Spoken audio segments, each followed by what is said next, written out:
problems in humans. And in terms of its anatomy, we know that the prostate is just about 1.5 inches in diameter. So it's a small organ. And it is shaped, or this is the size of a walnut. So again, small. As time goes on, it can grow up to be the size of a lemon. That's when it's really bad. And we know that it is located just above the rectum, and it is below the bladder.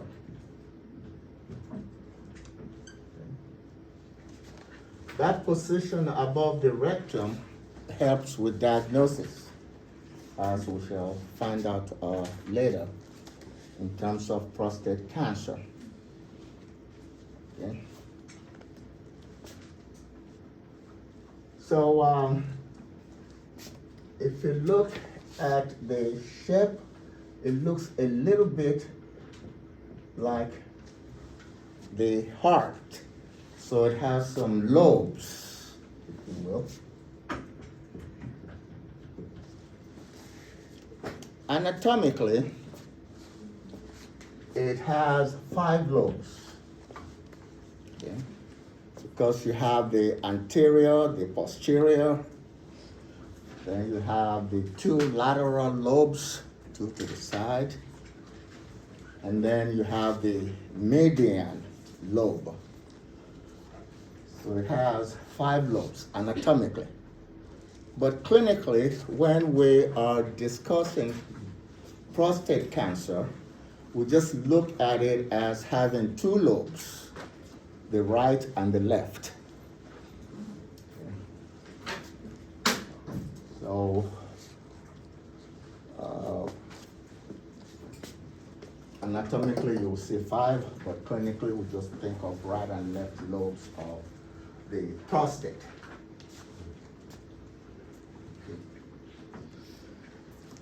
What does it do?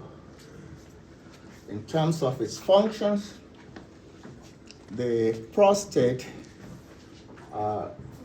basically helps to increase the volume as well as the viscosity. How viscous your semen is. So it helps to increase the volume and the viscosity of the lumen. It also has some possible antibacterial effect.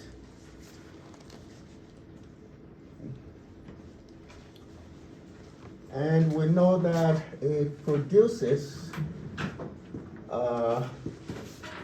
your prostate specific antigen. Okay. And that PSA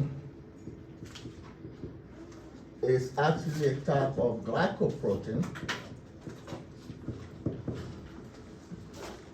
that has some enzymatic activity.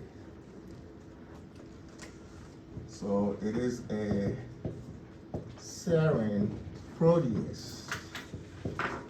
It has some serine protease activity. The PSA can be used to screen a certain population. You just want to see if there's BPH or if there's prostate cancer in a particular population. So it can be used for screening purposes. It can also be used to initiate therapy. It can be used to determine what type of therapy you should start with.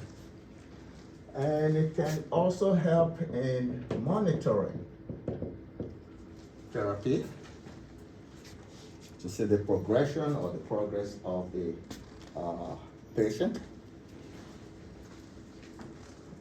whether you should change your therapy or not.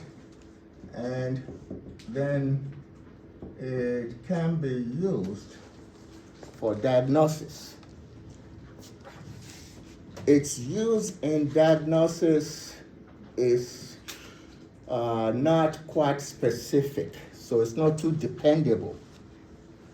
You know, just because your PSA is high does not mean that you have prostate cancer, because PSA can go up if you have an inflammation, you know, not only of the prostate or inflammation anywhere in the body.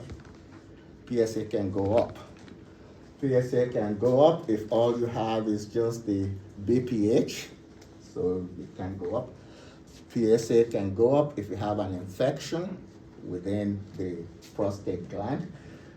So it's not too determinant as a diagnostic tool.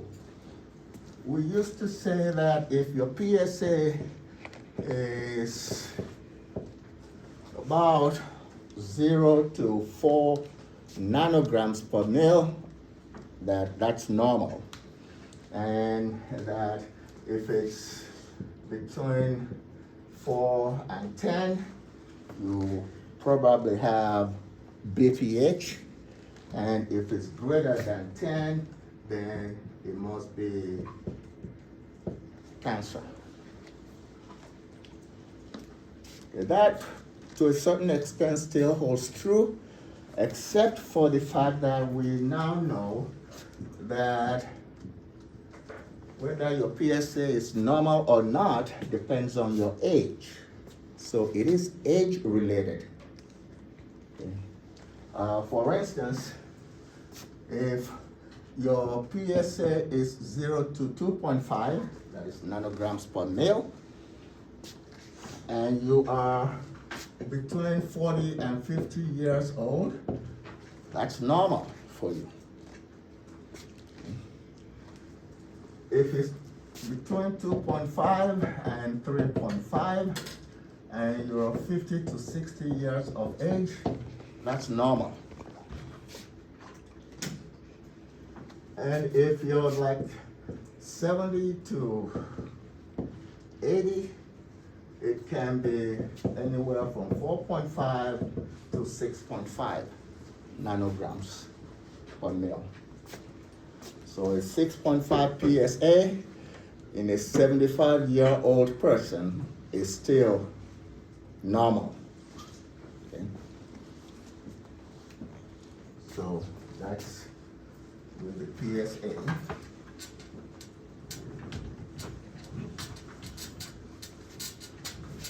Now we know that the prostate, and by the way, do women have prostate gland? In California.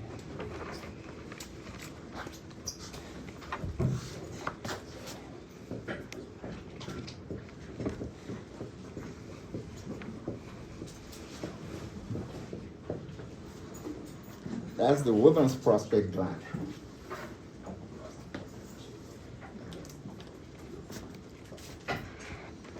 And those are two little glands that line the vaginal tissue, and they play a role in lubrication, that is, in lubricating the vaginal tissue upon sensation.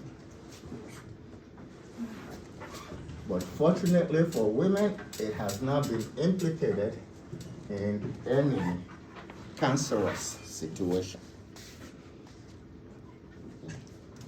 Now, if you look at the prostate, look at that position, it basically surrounds the first inch of your urethra.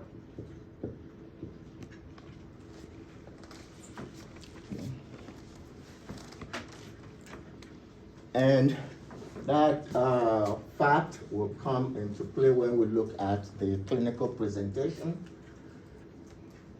And we know that it is basically around the neck of the bladder.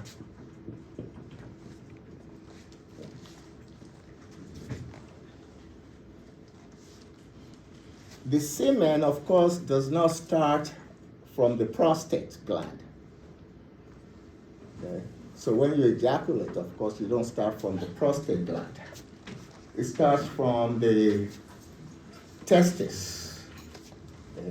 So the testis will produce sperm cells.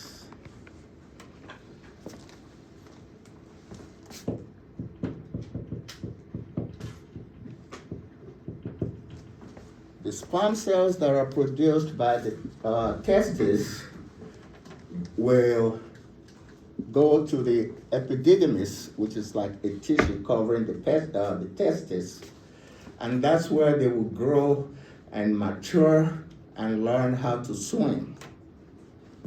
Okay. And then from the epididymis, you will go to the vas deferens, which is a tube-like projection that goes behind the bladder, and when it gets to the point where you need it to get some fluid within which to swim,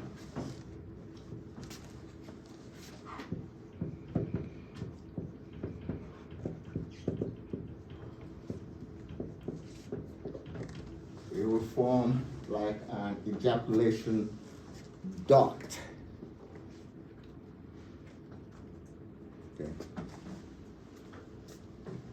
So from the ejaculation duct, that's where the prostate will come in and produce that fluid that would add on to what you have coming from your seminal vesicles, and then it will go down the urethra into, well, it will come out. Okay. So the testis will produce the sperm cells will grow and become matured and be able to swim in the epididymis. The epididymis will then empty into the vas deferens. The vas deferens will go to where your seminal vesicles are, usually behind the bladder. So the seminal vesicles are the ones that will produce the non-viscous fluid. So you have the seminal vesicle duct connecting with the vas deferens, and then that will flow down through your prostate and to the urethra. So that's how the semen is actually produced. And so this will come into play, the vas deferens, when we're talking about the pathophysiology of your prostate gland. And of course, your urethra and your bladder would also come into play when we're discussing the signs and symptoms. Okay. Now you have 3 zones in the prostate gland. There is the central zone, and there is the peripheral zone.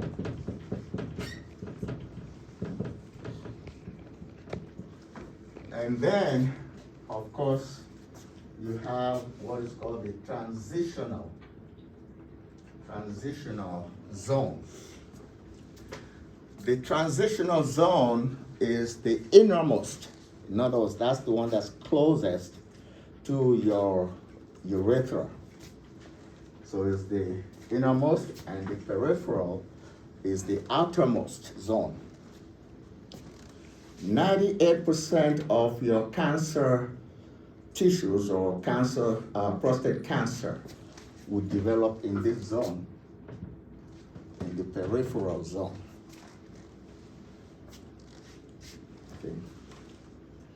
And tissue-wise, you have two types of tissue in the prostate gland. You have the glandular tissue, and that's why you say prostate cancer is an adenocarcinoma. Okay, it's an adenocarcinoma, glandular. And then you have the acinar tissue.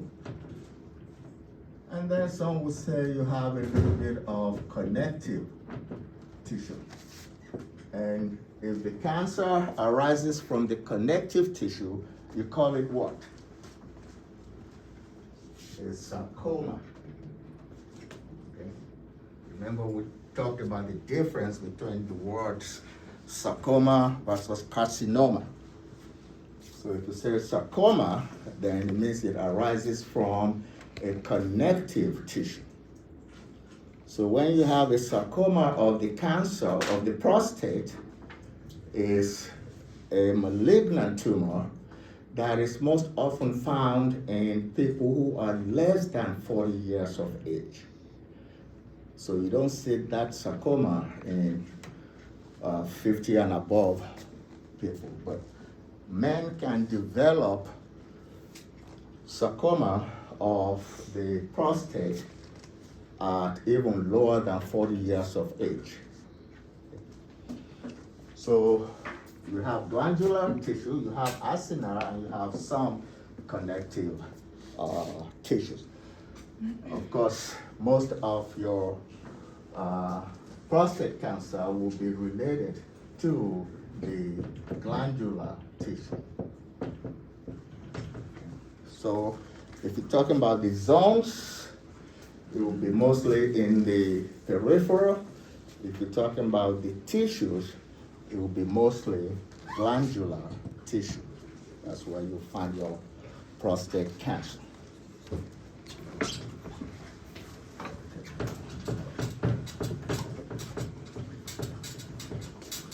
So for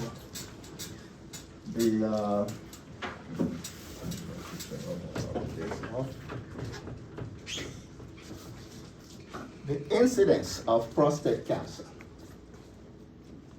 Prostate cancer occurs in 1 out of every 6 males, at least in the United States.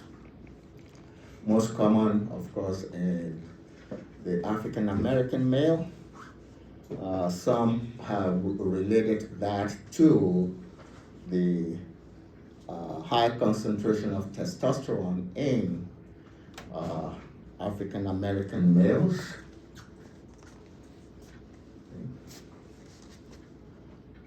And so that's the question of the incidence. And if we look at worldwide, it is again the highest in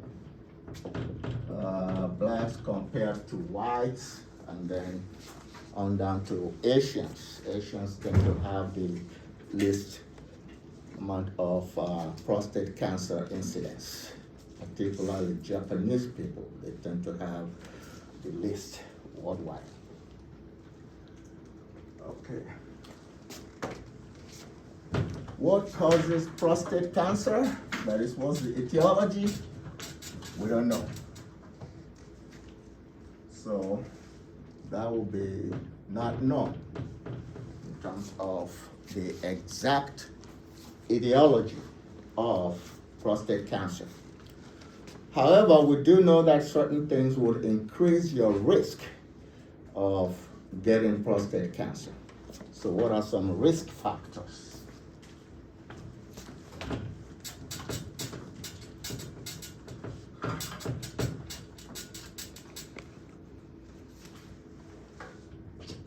One, the family. If you have more than one first-degree family member, a dad, an uncle, a brother, then your chances of getting prostate cancer will go up. If you have one or more of your first circle family members who have had prostate cancer, then your chances will go up. And sometimes that includes the mother, okay? Because mutated P53 in a female can also be transmitted to a male, and the male can develop prostate cancer. So first-degree family member. If you have more than one, your chances would actually skyrocket. 2, familial. And here we're talking about inheritance. So you can have a familial predisposition to prostate cancer. Okay? And those, of course, will be related to the genes that we've talked about before. So we can talk about your PRCA gene, prostate cancer gene, okay, and hereditary prostate cancer gene. Hereditary prostate cancer gene. So that can also be transmitted or transferred or inherited, and will increase your chances of the prostate cancer. BRCA1, BRCA2, mutated genes, okay, would also increase your likelihood of getting prostate cancer.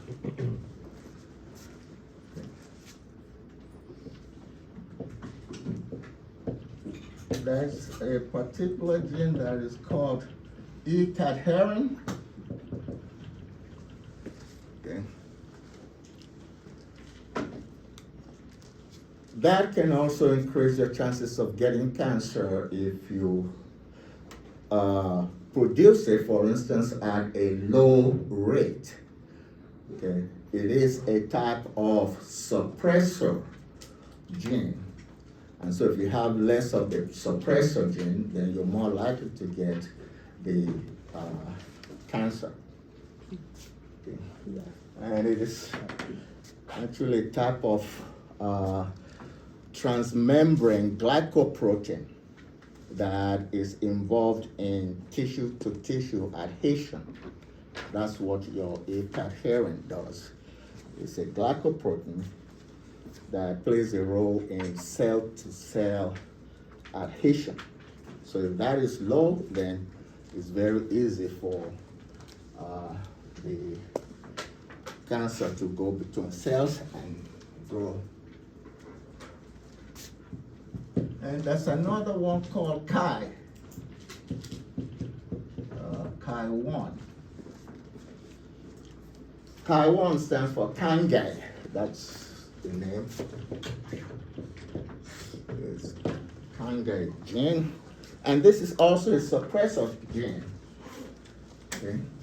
So if you have a downregulation of your Chi1, then the chances of the tumor growing and becoming malignant will be increased.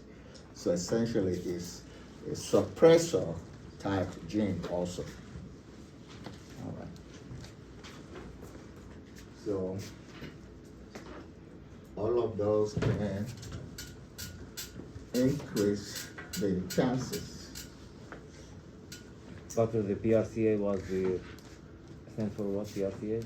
You just break it into two. Prostate cancer. Just like you did for BRCA, right? Breast cancer. So even if it's the father that initially had that mutation that resulted in cancer, the father can actually transmit that cancer to a female child, and the female child can develop breast cancer.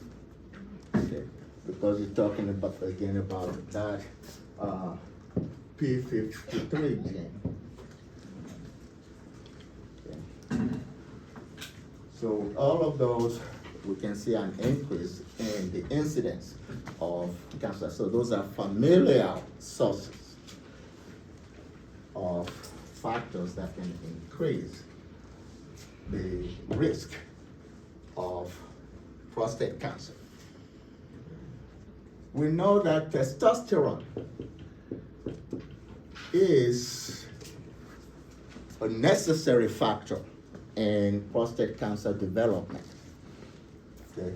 Because your testosterone can go to dihydrotestosterone, DHT, and we know that your 5-alpha reductase will be involved in that. And then the DHT can bind to your androgen receptors in the nucleus and then cause the proliferation of cells. Okay.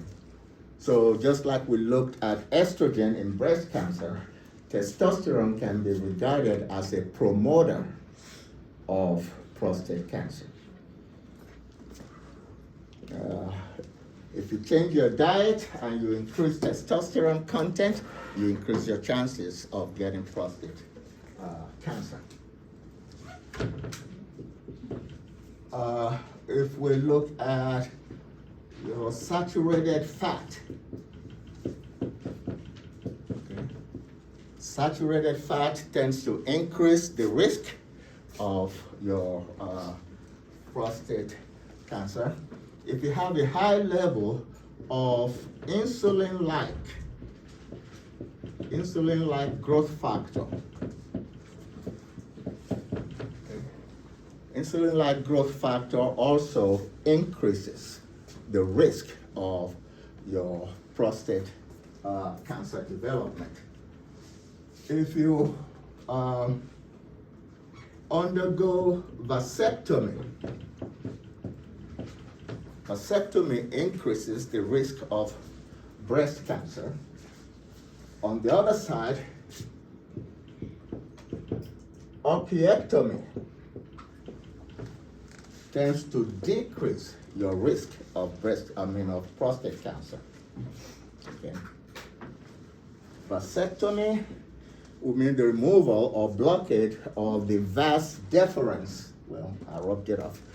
The vas deferens. That's the tube-like structure that takes your sperm cells from the epididymis, okay, and then goes on to form that ejection duct. Okay. So removal of the vasectomy can decrease the chances of you producing a baby or fathering a baby. Okay. But you can see the risk of prostate cancer going up. Whereas removal of the testis, which is the source of the sperm and of your androgens, okay, will decrease the risk of prostate cancer. If you increase your ingestion of things like selenium, and we know that selenium has a very strong antioxidant property, okay? So that would tend to decrease your chances of getting prostate cancer. Tomatoes. If you ingest or increase your tomatoes ingestion, you will see a decrease in prostate cancer risk, and that is because of the presence of lycopene. Okay. If you look at the Nigerian diet, very rich in tomatoes. So that decreases the risk of prostate cancer, but we ingest other things that would increase the risk. We're not going to go in there. All of this, vitamin E is also very good for decreasing or lowering your risk of prostate cancer. So all of those can reduce the risk, and then you have some that would increase the risk of getting prostate cancer.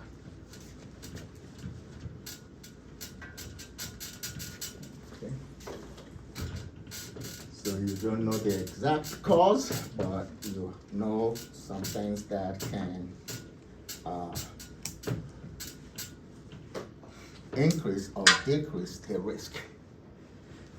There is no, how should I put it? There's no internationally conducted double-blind study that supports this notion that increased ejaculation decreases the risk of prostate cancer. However, you hear a lot of people say that. I've even seen some references to different videos where the so-called urologist will give you the exact number of sexual activities you have to have in order to decrease your risk of prostate cancer. It's not founded in solid scientific studies, okay? But some have gone to the extent of pleading to women to please give it up and reduce the chances of your husbands getting cancer and all that, but That's a marriage counselor.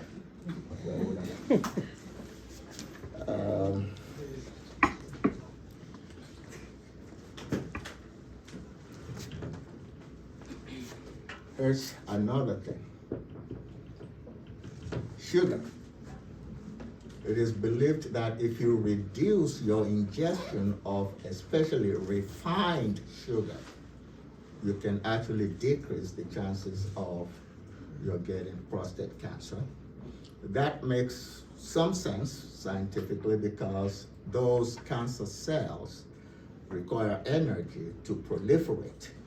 So supplying them with energy through sugar, refined sugar, can make them worse. Okay? And some go to the extent that sugar is actually the number one poison that you have in your kitchen.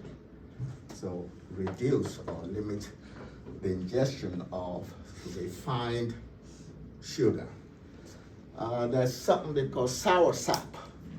Sour sap is a kind of fruit.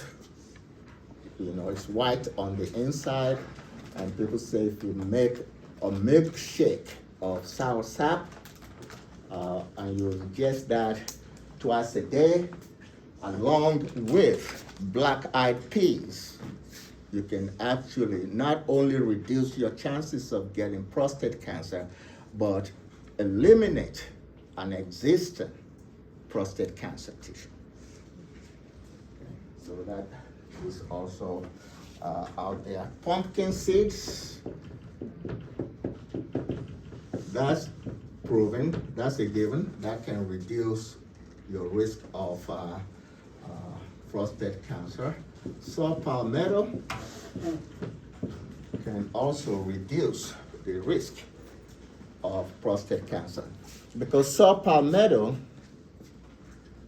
actually inhibits 5-alpha reductase.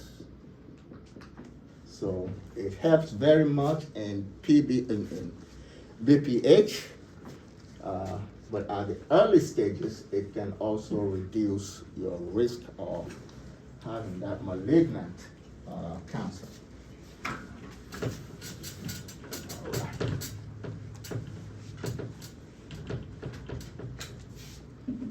So if you look at the clinical presentation,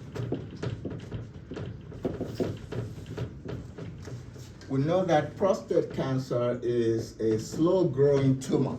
It's a slow-growing tumor. It has a doubling time of more than 2 years. Okay? So the doubling time, or the doubling rate, is usually greater than 2 years.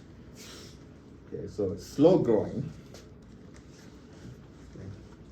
And we know that it can spread contiguously, that is by extension. Okay. Can spread by extension. It can spread through the lymph. Okay. The lymphatic system can spread the prostate cancer. And then, of course, the blood. Okay, by extension here, we're talking about the prostate cells or the prostate cancer cells just moving to the surrounding areas, can extend to the walls of your bladder, and can also extend to the mouth of the urethra. And if it extends to those areas, it can actually compress those tissues, and that can lead to obstruction of the urine. That's through contiguous spread. Lymph through the lymphatic system to the lymphatic nodes, and that would change the staging of your prostate cancer. It gets worse if it gets to the nodes. Okay. And then it can spread through the blood to the bones. And I will put triple asterisks there. That's the number one tissue or organ of metastasis involving prostate cancer. Okay. And here we're talking about really the lower extremities. Okay. The lower extremities, and then to the pelvic area, that is your pelvic bones. Okay. The pelvis, and also to the femur. So it spreads to those bones. Then it can spread to the lungs, and of course to the liver. Okay. And when it spreads, especially to the bones, then it can actually cause some paralysis of the lower extremities. Okay. And then it can also compress tissues in that area, particularly your lower spine and the spinal cord. And compression there will lead to the loss of function of the bladder and loss of function of the rectum also. Okay. So the bladder and the rectum, you get loss of function, and then of course you can have excessive urination and defecation, all of those. The lungs and the liver, you usually need some liver function tests sometimes to ascertain the presence of that prostate cancer in those areas. And then radiology for the chest area or to identify the spread to the lungs.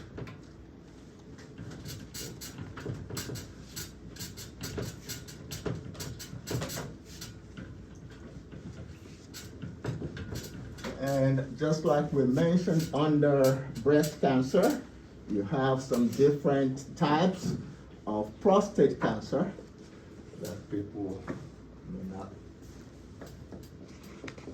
know. And those are the ones I've listed up here. Of course, the main one is your adrenal carcinoma, that is, it involves the glands. And you can have undifferentiated prostate cancer. As it is with all cancers, the more undifferentiated the cancer is, okay, then the worse it is. Okay. Undifferentiated will mean that it is no longer relying on the function. It's not retaining the functions. Okay. So in other words, function doesn't matter to those cancer cells. All they want to do is grow and run over your normal tissues. Now, we can also look at the chromosomes to determine how virulent the cancer is. For instance, if you have a diploid prostate cancer, that would be not only slow growing, but it would also be less aggressive, because it means that it still contains, 46 chromosomes, which is what you have in your regular cells. Okay. But if it's aneuploid in nature, that would mean that it just has variant number of chromosomes. It's changing up, down, every which way.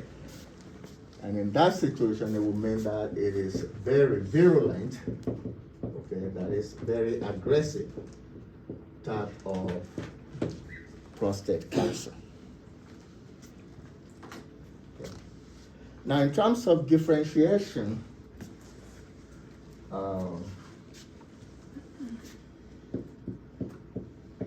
there's a score that we call the Gleason score, or the Gleason number.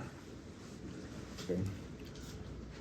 The way you use the Gleason score is you take the two lobes.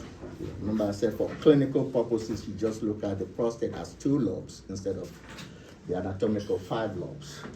So you have the right lobe and you have the left lobe. Okay. And the score will be between 1 and 5. So you can look at the right lobe and score it based on the degree of differentiation that is going on in there. Okay. So once you take that number for the right lobe, you multiply it by 2. If the Gleason score for the right lobe that you found is 1, that is based on the degree of differentiation, then you will say that the right lobe has a Gleason score of 2. And you do the same for the left lobe. Okay. So for each lobe, you're looking at hopefully you will not have a max of 10, because a Gleason score of 10 means you have a terribly aggressive prostate cancer. And so you have to go at it aggressively also in terms of managing it. Okay, so that's the way you do it, because it's possible for the right lobe to have cancerous tissues with the left lobe having none. That's why you do them separately, so you know what you're addressing. If you have to go in with a surgical procedure, why would you go after the left lobe when there's no cancerous tissue? So you use the Gleason to determine what's going on in each lobe, and then you will know what to address. Okay, so, like I said, if it's 2, no problem. It will be slow growing, it will not be aggressive. But when you get into a Gleason number of like 6, 8, 10, then that's a problem.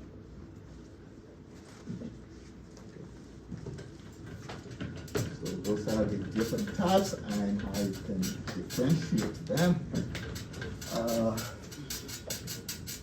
And well, it looks like, let me just take 1 second to do the signs and symptoms, so we won't have to do that next time. For the signs and symptoms, you always say that prostate cancer is asymptomatic. Okay. You can have that cancer developing without the patient experiencing any kind of symptoms. But so the first thing we have to say is that it is usually asymptomatic. If it's symptomatic, it can be either the type that you have a blockade, so it can be obstructive in nature, or the signs and symptoms can be referred to as metastatic signs and symptoms. The obstructive signs and symptoms, okay? The patient will have a problem initiating urination. So it's a problem to even start urination.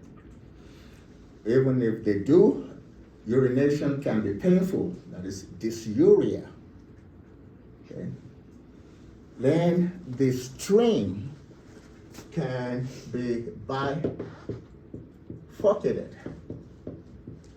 So instead of one single stream coming out, it can go into 2, So bifurcation of the urine. And it can be scanty. And so you can see the patient staying in the restroom stall for minutes, trying to even get one drop to come out. Okay. And even if they're able to urinate, they would have some sense of incomplete evacuation of the bladder. And very often that's why they will go back again. They just think that they have not really urinated completely.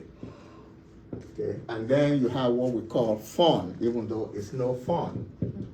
Okay, that's frequency of urination, urgency of urination, and then nocturnal urination. They wake up at night many times to go and urinate. Okay, so those are examples of your obstructive signs and symptoms of prostate cancer.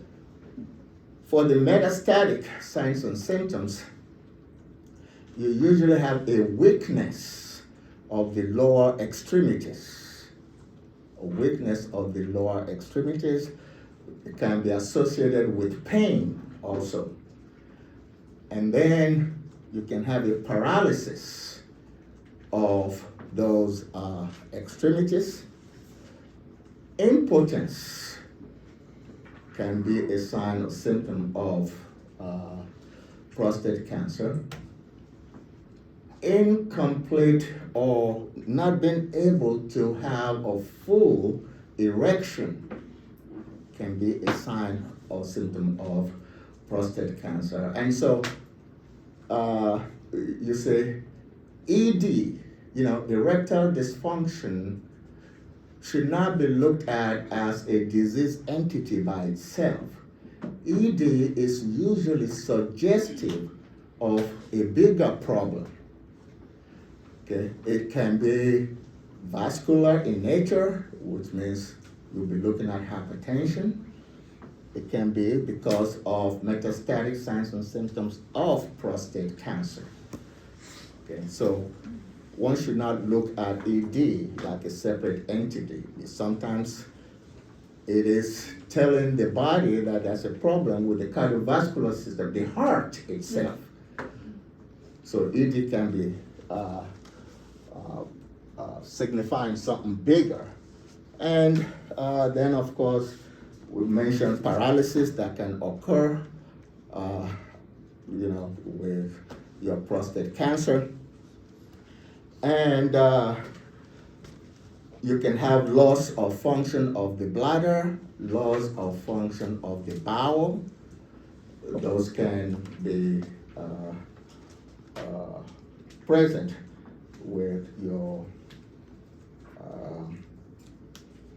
prostate cancer in terms of the metastatic conditions. Anemia may be present. Mentioned weakness, and then you can have what will drive the patient to the hospital, most often blood in the urine, hematuria. Any man that sees blood in the urine does not wait 1 second to go to the hospital. So that's usually what drives them to the clinic, basically. Okay, we'll continue from there next time. Questions?